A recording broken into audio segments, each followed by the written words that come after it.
Is this a weed, Mama? The little girl pulled a little green sprout out of the soil. No, Maria, replied Rosalinda. That was going to be an onion. She laughed, thinking to herself that it would be a lot funnier had the price of onions not gone up so much in recent years. But she was glad that Maria was helping her with the garden. Their food from their garden reduced their grocery bills and let them eat better.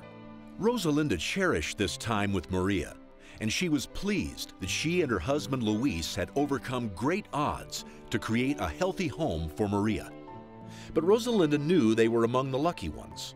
While her job paid only the minimum wage, in California that was higher than in other states. And she knew that unemployment among Hispanics was 14%, twice the national average, and that included several of her friends. While the rapidly increasing prices for food, fuel, and housing had taken a terrible toll on their finances, Rosalinda was grateful that Luis had managed to keep his job at the electric car factory, although the company periodically floated ideas about moving the factory overseas.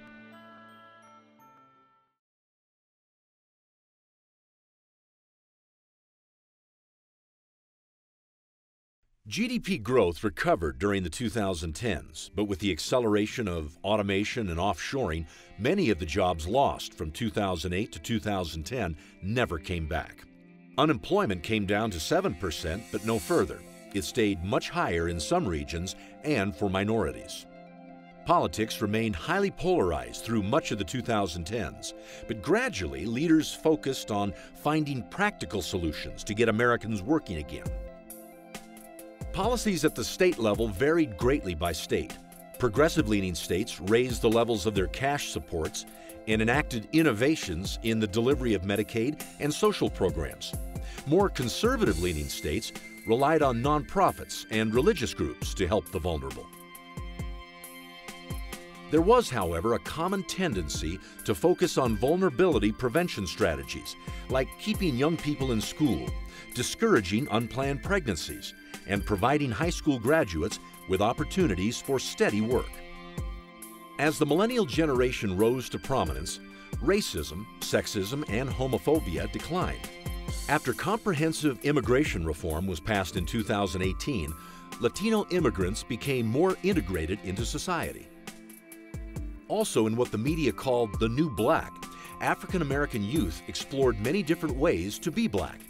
These kids were influenced by role models like Barack Obama, Oprah Winfrey, and entertainers and athletes who had gone on to create businesses and take on visible public service roles. Ubiquitous internet and mobile devices provided unprecedented transparency of government and corporate activities. Social media made it easier to build a network or organize a community to advocate for change. Digital mapping of community needs and resources helped local leaders address the most critical challenges in the community. By 2030, vulnerability has been reduced on several fronts. School performance has improved, graduation rates have increased, teen pregnancy has declined, and some states have passed a living wage. Many states have repealed mandatory minimum sentencing laws and have created alternatives to incarceration for nonviolent offenders. However, major challenges remain.